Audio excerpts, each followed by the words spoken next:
Today, we're going to be talking about something that might be quietly sabotaging your clinical outcomes, even if your labs are correct and your protocols are perfect.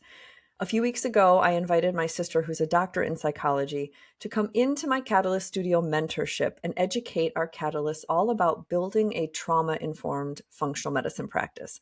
This is not something taught in medical school or functional medicine training, but is inherently important because trauma can act very insidiously on our brains. And we tend to have a lot of patients in functional and integrative medicine who have been impacted adversely so with trauma. And as a result, they feel dismissed by the medical system. They have persisting chronic symptoms. And when they land in your office, it's important to have this ability to recognize when trauma might be sabotaging their own progress. So listen to this episode to get actionable tips on how trauma looks in a functional medicine practice, some ways that it can interfere with progress, and simple things you can do today to help your patients feel better faster. But stick around to the end because there is an M. Night Shyamalan twist that you're going to want to listen to. So let's dive in. Hey Catalyst, every episode has a story. This one is from 10 years ago, and it is a bit of a humble and vulnerable share. So when I opened my functional medicine clinic, I made lots of mistakes, as we all do. I made lots of fumbles. And one of them was just opening my clinic with a booking link where anybody and everybody could make an appointment. Okay, I know. If you're a seasoned veteran in functional medicine or integrative medicine, you're probably laughing because that doesn't work very well. And I'll tell you why. It's not that I don't want to see patients, but it's a collaborative relationship. It's very different than what I was used to in family medicine, which is by all intents and purposes, an authoritarian relationship. In a family medicine setting, when you're really doing a lot of public health initiatives, you are trained to be efficient, fast, productive, and you give advice quickly, you solve the solution, and you provide the outcome that they need, right? Take a pill, do the thing, follow up with a specialist, come back in 3 months, that kind of thing. And patients are just simply walking out the door and then following that prescription or that directive. It's not very collaborative. I mean, I felt like as a family medicine doctor, I was very open and warm and affectionate, but in the end, I had the expertise to lend to this patient to try and get better or to fix whatever was ailing them. Moving into functional medicine is a different story. Sure, I have the training, I might have the expertise, but they're ultimately in control of their body, and we need their initiative to make progress. It's like coming to the 50-yard line, both of us meeting in the middle, and I didn't know that when I first opened. So here I was, not only feeling like, what is going on? People are coming in, they're booking appointments, I'm giving them these beautiful visit summaries that I spent hours on, I hate to say it, like full details, like step 1, 2, 3, broken out by weeks. Sometimes I even color coded it. And then they would come back and say they still didn't get it done or felt overwhelmed. So I would improve my process for the next patient. Okay, maybe if I made a colorful visual graphic that broke it out by days, or maybe if I put extra links to articles to explain it. I mean, I was just bending over backwards. Maybe you can relate. We want our patients to feel healthy. And then when we have all this knowledge inside, it's almost a panic feeling in our throats. Like, I see the potential in your life. I see it. I see it. Sound familiar? And so I felt this calling of, oh my gosh, if we could just have you do these things, you would feel so much better. I know it. But here's the thing. I'm not driving that care plan. The patient is not driving that care plan. It's both of our nervous systems. So here I was feeling this panic of I can help. And here they are being overwhelmed with the information. It's like a new language. They're not even sure if they have the time, the energy capacity, or even the finances to order those supplements, to eat that way, to move, get up in the sunlight, and all the things, that we throw at them in functional integrative medicine. Because again, we're passionate. This is out of a kind, good heart, but it's overwhelming. And that's the number one thing that patients will say. Now, if you are in a functional medicine cookbook practice, right, maybe you do see a lot of patients, it's a very minimal pared down service, you might get away with a little bit of that authoritarianism, like I did in family medicine, where you just give them just a few things. But really, are they really expressing their healthiest self? right? It really is a dance. Functional and integrative medicine, when done correctly, I believe, is a dance of humanity. It's allowing that patient to be vulnerable and express, some parts of them that are having resistance, and allowing you to also meet them where they're at and help them feel safe enough to walk with you further and try new things. Okay. So here's the thing. Functional medicine and integrative medicine, we tend to have a majority of patients that have been adversely affected by medical trauma simply because they have consistent and longstanding symptoms. Think of the typical functional medicine patient that has a lot of autoimmune disease or long COVID or GI disorders, chronic pain. I mean, you name it. This is a typical functional medicine presentation, is somebody who said, yep, I've had decades of A, B, C, or D. I've been to multiple specialists. They've worked me up. Everything is normal. I don't know what else to do. I've tried all these things on the internet. Nothing's really helped. Can you give me some guidance? That's a totally typical functional medicine presentation. And so here we are, excited. Yes, we have some expertise. We have some guidance we can give you. We have loads of information. How do we help them embrace that? It's really hard because, see, trauma happens to all of us. But when you've been dismissed in a medical system or anywhere, or just life in general, you've had lots of heaping loads of trauma, your body gets used to bracing for impact, avoiding, fleeing, all those things that we talk about, right? And it's because you've had this long-term exposure of feeling minimized or dismissed, or maybe losing hope that, okay, I see another specialist, maybe they'll have the answer, and then they don't. And you feel like you're hopeless, your body's broken, all these things that can kind of go into our brains. And this is what patients are bringing to our office. And so this chronic dysregulation is affecting their stress, their HPA axis, their hormone balance. Inflammation feels worse, pain feels worse. Everything kind of gets dialed up worse and worse.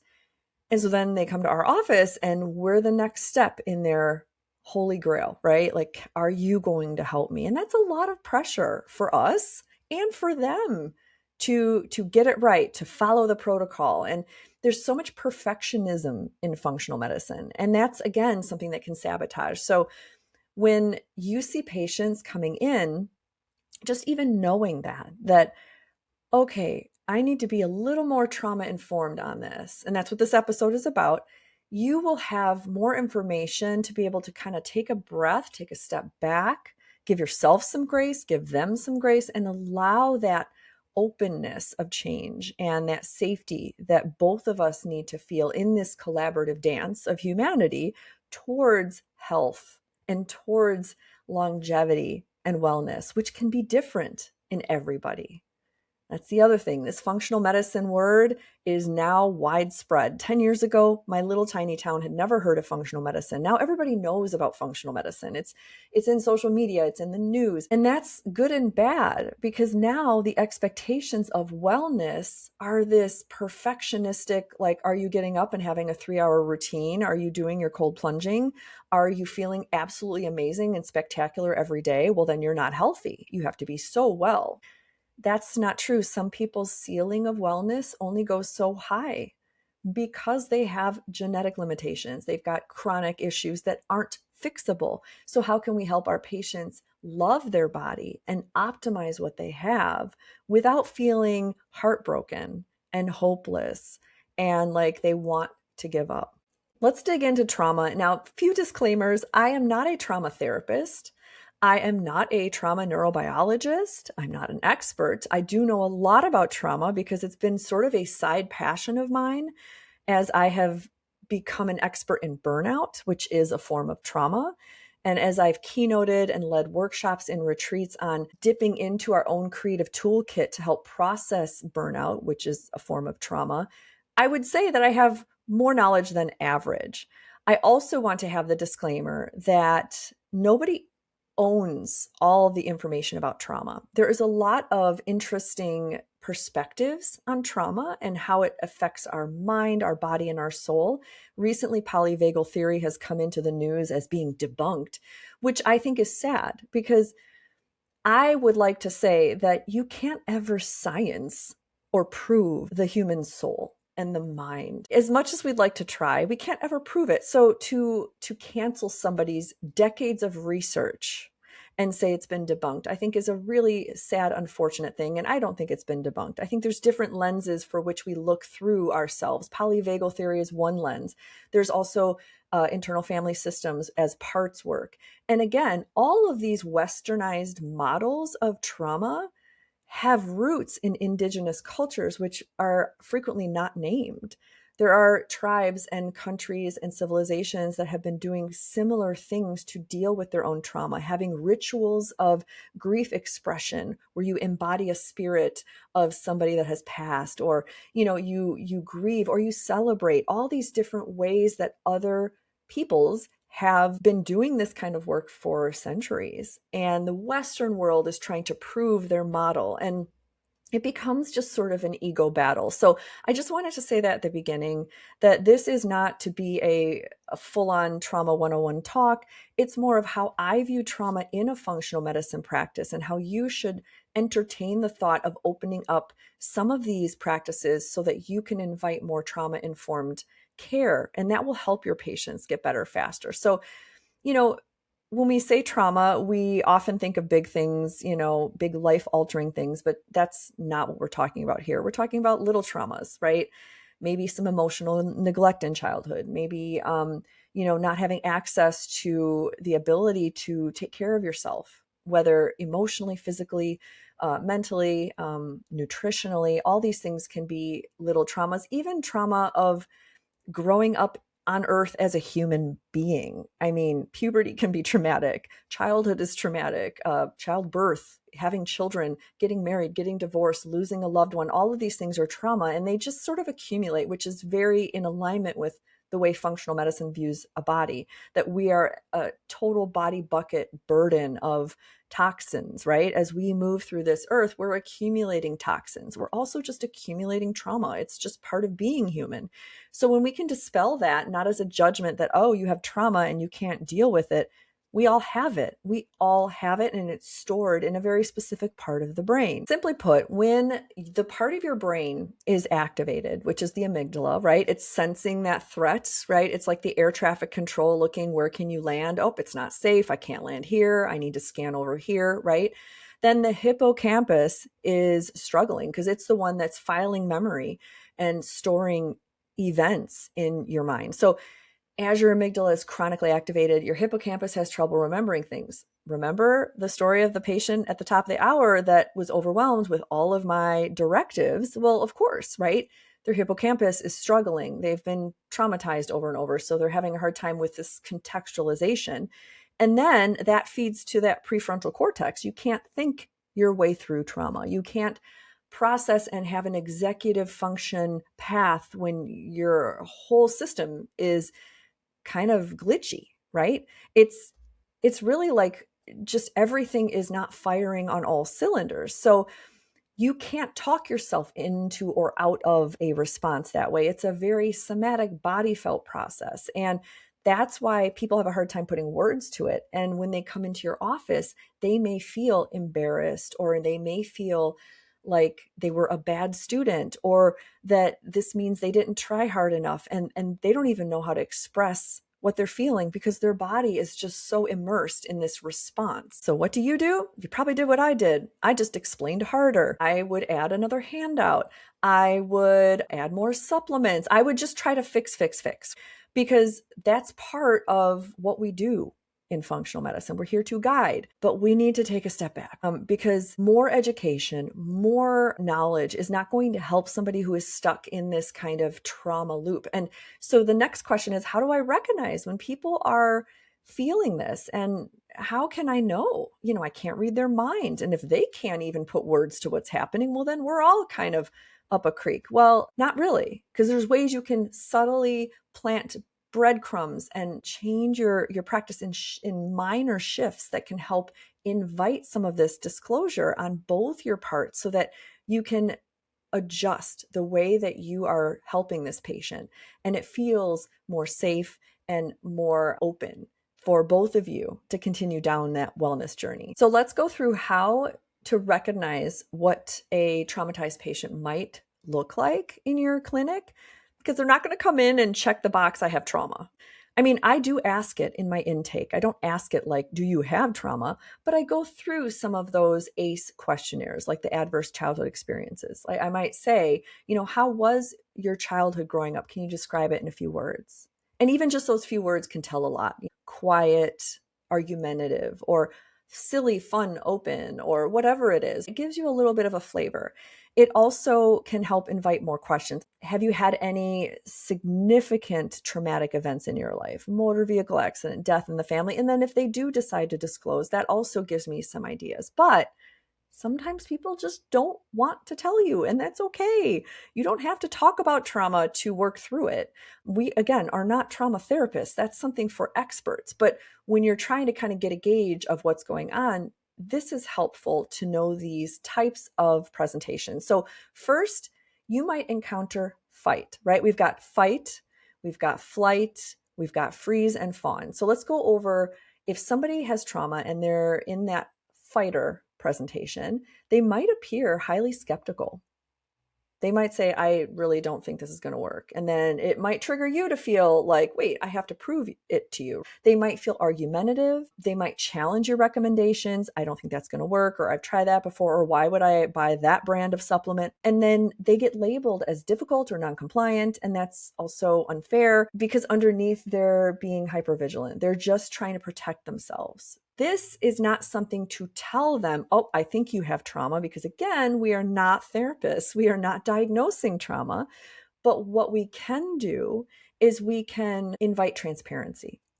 I hear that you are feeling challenged by these recommendations, or I see that you are feeling that this won't work, or you're expressing these views. And then you just gently are explaining your rationale. When you show that there are options and you give them agency, well, if you aren't sure, what about if we pick between these two supplement brands? A little bit of a dance. Again, this is not going to suddenly make everybody get along great, but it's helping you gauge what might fit best with their presentation. And obviously, if over time this continues and continues, you have the agency to say maybe you're not a good fit. Maybe they need to have a referral, which we'll get to in a moment. But let's move on to the flight presentation. So these patients are avoidant. They might not schedule their follow-up. They're inconsistent. Maybe they're doctor shopping. They tell you that they've been to 5 other functional medicine providers and now you're the one. And that's a lot of anxiety. They're just avoiding because the truth of maybe this is going to take some work might be just too much for their nervous system to handle right now. And they don't want bad news. They may not have that self-trust. They can handle it. They might not have family or friend architecture to support them underneath. So they'd rather just kind of shop around. They don't have tolerance for uncertainty. They can't sit in that for very long. So they'd rather get to the edge and then move and go find another edge, right?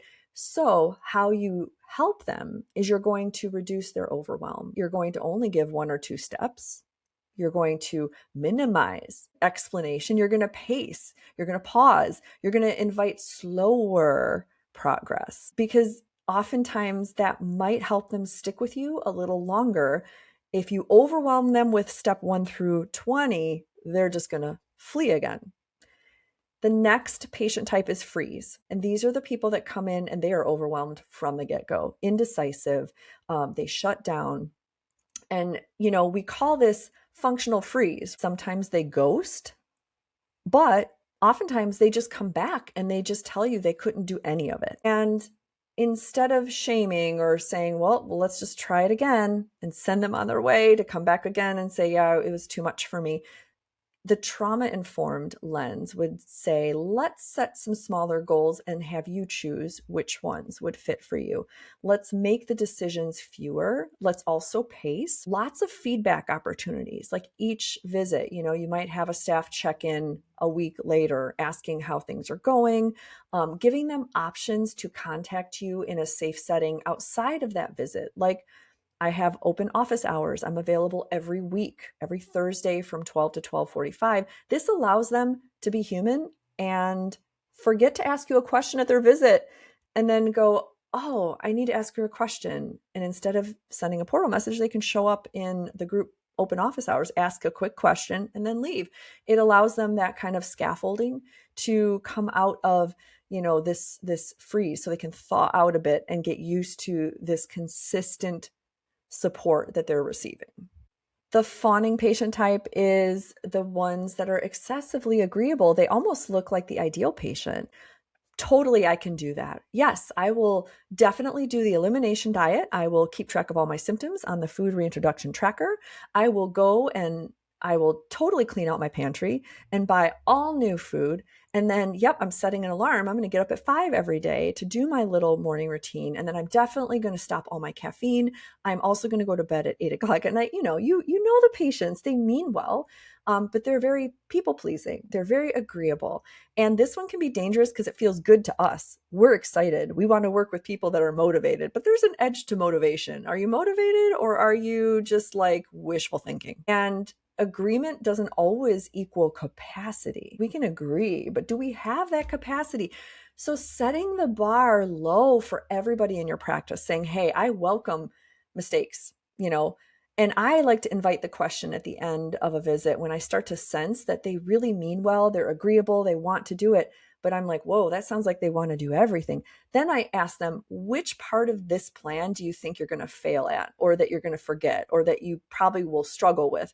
And that invites them to look back and go, oh, well, okay, I guess if struggle is allowed, and if failure is common, then I guess I would pick these 3 things would be the hardest. It lets you have a different conversation that is more real and grounded, because honesty is better than just this, fictitious wish list that you'll get everything done. So if you can normalize failure as part of that transformational change, that we're going to fall off the track and we're here, there's no judgment, we'll get you back on, and you normalize having limits and you allow them to say, no, thank you. And I don't have capacity for that. You're role modeling for them how it can look like to continue this sustainable wellness plan in real life. The last patient type is flop. And this can be the hardest. These are the patients that come in and they feel resigned. They have no energy. They feel hopeless, like nothing is working. And you may have been working with them for a while and you too feel a little bit of that, like, wow, it's just not progressing like I would hope it would. So first of all, take a deep breath. Second of all, realize that none of this is a reflection on your impact as a clinician. In fact, whether they do good or bad, I like to distance myself from any outcome because it's an alchemy of 2 people. So if they're doing great, I don't brag about it. It's not my effort, it's their effort with a little bit of guidance from me. Same instance, if they're not doing great, I'm not going to take that personally because it's the combination of 2 people putting effort towards a common goal. So when they're feeling completely flopped, and then you're starting to feel this like, wow, it's really not getting better, and I'm starting to second guess, what you can do again, after you take your deep breath and after you distance yourself from the outcome, you can check and see, how can I help them find stability? Because they need some solid ground to stand on. If they're totally flopped and they're feeling like nothing's working, they're almost like in a free fall. And so if you can provide that stability by saying, I will be here every week in my open office hours or my group visits, you're welcome to sit in and just be a silent observer if you'd like. It's a safe place where other patients will pop in and we do some peer-to-peer sharing. I teach about a little topic once a week. You don't have to have your video on, or if it's a brick and mortar, you can stay in the back. You don't have to introduce yourself, but we do love community, and sometimes healing happens in community, and you're definitely welcome. My door is always open. You're providing some kind of solid, predictable ground for them, but then also avoiding urgency that they have to figure this out. Because the last thing they need is you coming at them going, oh no, it's not working. What else can we try? Let's pivot 180 degrees and let's try this. Okay, that didn't work. Let's try this. That's going to make it worse. So these are the patients that I definitely recommend referring out for sure to a trauma specialist. Now, all of them can benefit, but these especially, in my heart, I feel a little more sense of urgency to find some expert support for their nervous system. Now, here's the takeaways that I got on what I would think would make the most impact in your functional medicine practice if you were to change it to become more trauma aware, trauma informed, not trauma focused per se, but just opening this wide lens so that you and your patient can come into a relationship together and work together with this, open-mindedness that trauma is also in the room. So first, make sure you adjust your relational stance. And what I mean is provide that predictability and consistency. How does your practice run? Are you last minute, asking them to make their follow-up appointment, or you're letting them out into the world with just a little scrap of paper and they have to remind themselves to call and make a follow-up? Do you have any nice nurture emails or triggers set up so that you or your staff or an automated email sequence can remind them to make an appointment, right? These things that help provide that scaffolding. Make sure as you're interacting with the patient that you maintain curiosity over correction. I mean, I get it. I love just giving a list, a bullet point list. Here, these are the things I know will work. But sometimes that's not easy to hear. So just staying curious, right? And yes, you're not holding back your expertise, but just reminding yourself that that can be felt and heard differently depending on what nervous system is listening to your recommendations. I also use words frequently in my meetings with the patients, or even online or in any written material, that emphasize collaboration, not control, that emphasize co-creation, not directives. And I make sure that I'm not promising a solution as if we are all broken and all you need to do is find that one practitioner that has the answer. And that's what I hate about social media is, the things your doctors are not telling you. We are not keeping secrets. We are all human, right? So I really try to minimize this black and white thinking in anything that I bring to the table. We're validating you. Your reality is, I may not understand it right now because I'm not you. Nobody is you, but you are experiencing and feeling things that are real to you. And my goal is to empower them to fully embrace that. And let's work with it and see how we can help you feel just a little bit better week by week. Also, number 2, I regulate during the visit, meaning I am breathing. I am also looking for their micro expressions on their face, any kind of hesitation in answering. I'm just watching with curiosity. I'm pacing the visit. I'm watching the clock. I'm making sure that I frame the visit ahead of time. So as we get in, because I'm all virtual now, I start with, okay, we have 30 minutes together, or okay, we have 45 minutes together, or, I'm making sure to pace the visit. Okay, so it sounds like the first 2 things we want to focus on, or at the end, oh, we have 10 minutes. I want to do a time check. Is there anything that we didn't address that might need some air? Hopefully if you get good at this, you're not having any doorknob questions, where people would, on your last 5 seconds of your exam as you're leaving, they had a doorknob question. In functional medicine, I don't find that happens often because we're very open with a lot of the symptoms that brought them there. And helping them inside the visit name it. We aren't providing trauma care, but just naming it. And that could just be factual observation. Example, I've noticed that we've been meeting for 2 months now, and it's been hard to incorporate dietary changes into your busy schedule. What do you think about that? I'm just naming the facts. I'm bringing it out into the light, not judging, just saying, what do you think about that? How does that feel? Is that correct? What is your opinion? And it allows them to agree, disagree, but also naming other things. They can say, well, it's because of this or whatever, so if you continue to name things and highlight things, and again, just not processing trauma, we're just providing this regulation of being in this container together and guiding for their best outcome. The third thing I do is, after that real rough start of my clinic, when I realized, oh, this is different than family medicine. I can't just invite anybody off the street without knowing their story, without knowing if they're a great fit for my skills or not. And also just letting them pick the time, and whether it's 30 minutes or 60 minutes, no, I had to take a lot more intention around my schedule, but I still balance the power in the relationship with the patient. And what I mean is, I set the goals together with them. I'm not telling them that my number one goal for them is to get their lipids under control. Now, it might be like the mechanic story where you take your car into the mechanic and your transmission's dragging on the ground, but you tell them that your windows won't roll down. They won't go down. The mechanic is obviously going to say, okay, yes, and your transmission is totally dragging on the ground. There's a technique you can do. You can say, oh, I hear that skin, the rash that you're experiencing is really distressing. And I'm seeing that your gut is unhealthy, which might be kind of causing that. So, in my expert opinion, I think we should focus on the gut because it will help your skin. Do you see how you can tie all that in without saying, I don't know what you're talking about. We need to focus on your gut. It's all in the art of medicine and how you're doing this.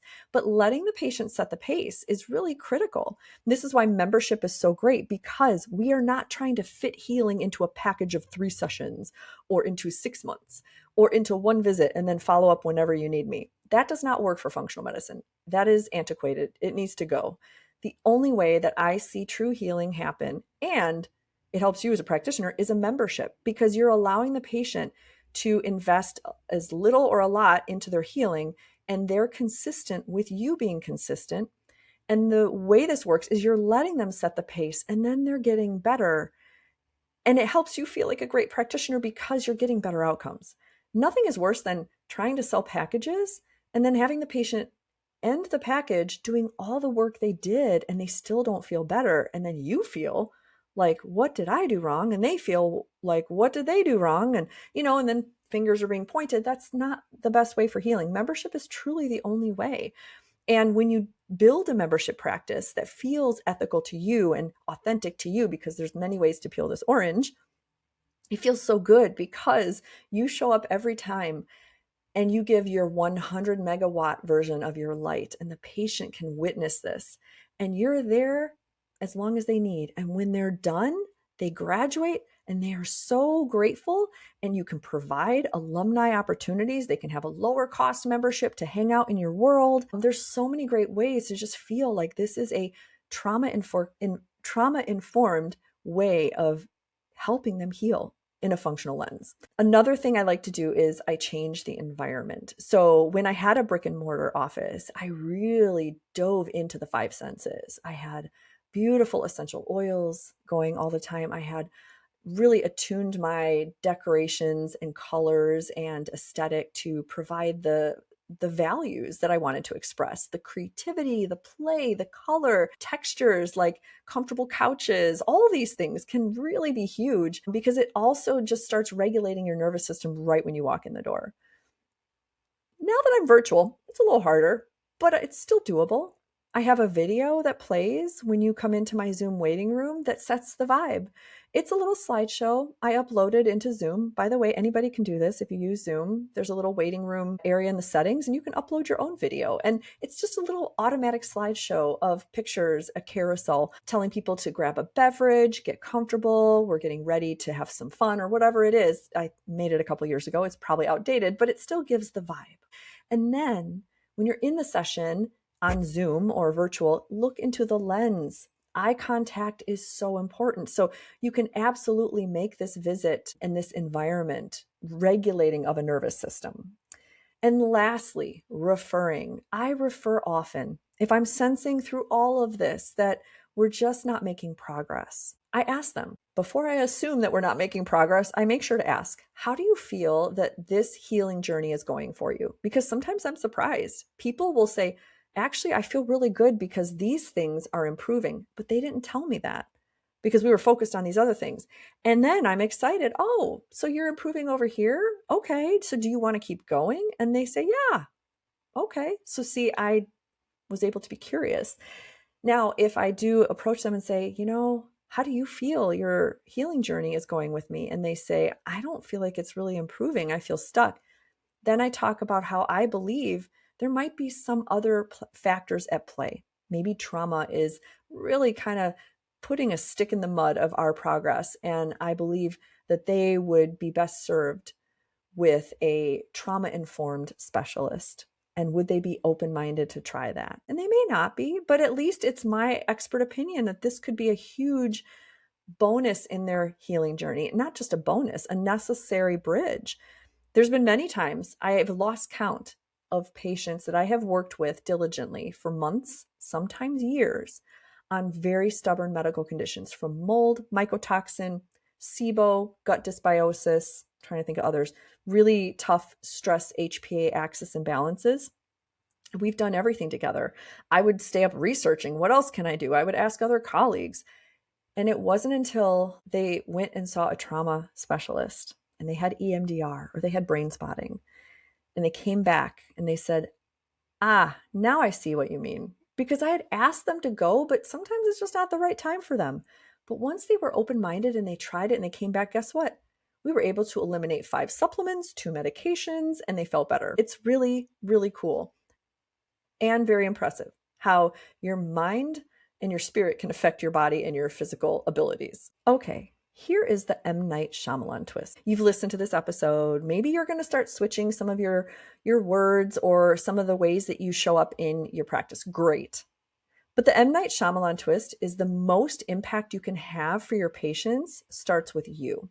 It starts with your own trauma work, which means that you need to start looking at your own habits. Do you tend to rush? Do you over-explain? Do you add more? Do you come to the rescue? Is it because you can't sit with that discomfort of not fixing, right? A lot of us are groomed that way, especially if we're women in healthcare. We're groomed to run in and fix because we are healthcare practitioners. That is our job. But also, like, sometimes the most empowering thing a patient can do is learn to take that first step themselves towards that 50-yard line.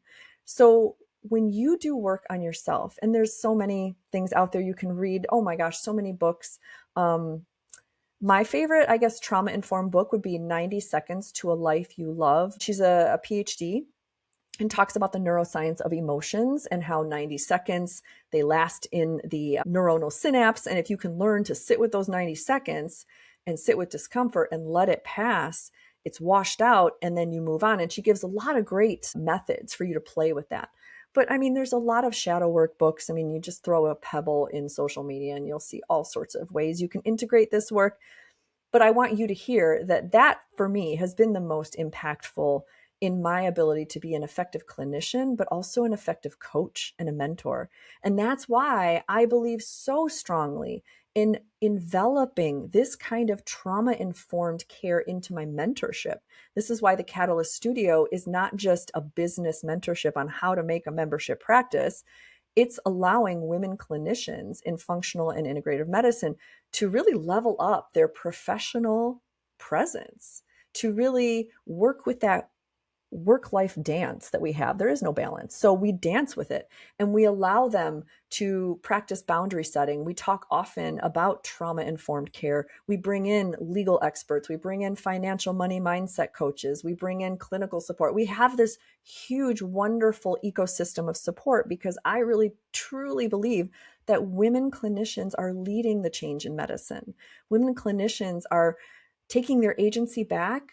They're becoming more grounded and centered and able to give more from a full cup and lead their patients into better health outcomes, especially if they're more self-aware on what they need to thrive. So before we close, here's a catalyst question for you just to ask yourself. You know, it's a nice little filter to pass your week through is where in your practice might you be trying to reason someone out of a survival brain? And if that someone might be you, and if that someone is you, and you're just white knuckling, and you're just trying to survive, and you're flirting the edges of burnout, please reach out. I would love to talk to you. You can book a brainstorming session. And if you use the code podcast, it's free. If you don't use the code, you donate $10 to my local charities, so it's win-win, right? But I love helping women clinicians really step into their next chapter with full agency and self-expression so that they can turn themselves from an average practitioner into a catalyst who is embodied, who is anti-burnout, who is loving the way that they deliver medicine. Because we all deserve to color outside the lines and be the best version that we can be. So thanks again for listening to this episode. And if you're listening to this before March, second week in March, I am hosting a 3-session live sprint over 3 pillars of how to start your membership practice. It's called the Membership Practice Jumpstart. They are live. They're all on Zoom. It's on Eventbrite. I will put the link in the show notes. And you come every week for 90 minutes, and it's a live co-working session. You also get documents from inside my Catalyst Studio curriculum. And by the end of these 3 sessions, you will have nailed your values, the exact patient that you are serving, as well as website copy to put on your website. You will also nail your discovery call method system with appropriate questions to vet a patient that is also trauma informed. And you will also have your initial 3-tier rough draft of your new membership template, along with pricing options. So it's such a steal. Head to the link in the show notes to register. And yes, you will get replays if you can't attend all 3 sessions. That's it. Thanks for listening, and keep coloring outside the lines.